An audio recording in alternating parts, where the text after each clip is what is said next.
Let's talk about everyone's new favorite show, The Traitors. I'm headed to the studio, but I need to unleash my thoughts about this right now. If you don't know, the show is like they put a bunch of people in a house and they choose a few traitors, and then every episode someone gets voted off and someone gets killed, and they have to basically, if you want to get the money for the faithfuls, those are the people who aren't traitors, all the traitors got to be off the show by the end of the episode. And if there are any traitors still left in the game, then the traitor gets all the money.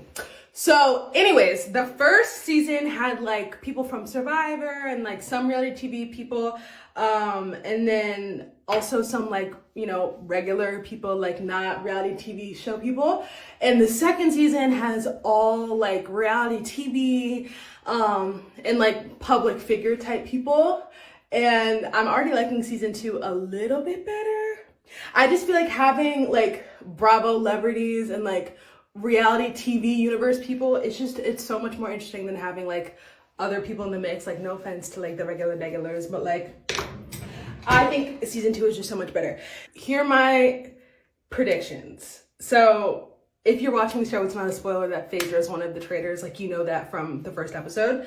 And I love that. I love how people who aren't part of like the Housewives and Bravoverse are being introduced to her. And I'm sure they're like, oh my God, am I supposed to love her? Am I supposed to hate her? What are we doing? But there's, you know, I'm not going to tell you how to feel about someone, but I personally love her as a traitor. So one of the other traitors, his name is Dan. He's on Big Brother. I never watched Big Brother before, but child, Dan is skating on thin ice. Thin ice. How was it the first episode, or no, the third episode or whatever, and everyone's like, he's about to get voted off. Like, everyone's like predicting that he's the traitor because he's just acting sus. And again, I never watched Big Brother, so I don't know how he usually acts on these shows, but like, he needs to tighten up. He needs to tighten up, or else he's gonna be voted off in like by next episode. And I love, if you're caught up on episode 3, keep watching. If you're not, then like just skip ahead. I love how Larsa's all in her detective mode. Now that Marcus is off the show, she was like, I'm going to avenge him. Like, I'm gonna find out who done it. I'm gonna make it right for my man on the outside. Like, it's just so funny to me. Like, people take this show so seriously. Like, when he was banished from the show, like, if you got kicked off the show by a traitor, it's like you were murdered by a traitor. She was just like crying, like single tear crying. She's like, he was murdered off the show. Like he was murdered. I'm like, he's still alive. Don't worry. Your man is still with us. He's just not on the show anymore. We're okay. It's okay.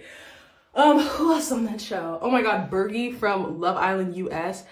I don't watch Love Island US anymore. I only watch UK. US just, it was giving Walmart version of the UK. No offense, but it just wasn't giving what it needed to be giving. But I did see like the scene that like had a moment on social media with Bergie, and I love that he is just in his element. Like, with this third episode, Phaedra's calling him Burgalicious. Like, he is finding his place in this cast, and I'm like, okay, go off. Like, I love that for you. Who else? Oh my God, Ekin-Su. When I saw her in the promo for this show, I literally died, because I would have never expected that out of all the Love Island UK girls and just people in general, like, she would be on this show. But nothing is more funny than this scene at the beginning. She was like, yeah, like, I know that people think that I'm just pretty, but like, you know, I love aliens, I like cartoons, I'm all into conspiracy things. I was like, okay. Like, she was going for the like, I'm not like other girls. Like, that was an awful accent.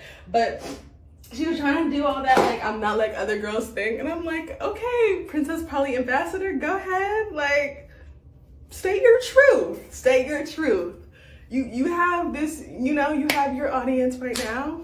Do your thing. Be true to you. So go ahead, girl. She just like, I really liked her on Love Island because she was the drama. Like, her and Davide, like, they owned that season, and it's just so funny now to see her in like a completely different light. And like it's nice that you like this show, like you get to see her personality more and like more about her as a person as opposed to just like her fighting for a man. Like I don't know, she's funny, but I'm excited to see how the rest of the season pans out with her in particular, and how long she lasts, because in the promos it looked like she was lasting like a somewhat long time. So go off. But yeah, this season is good.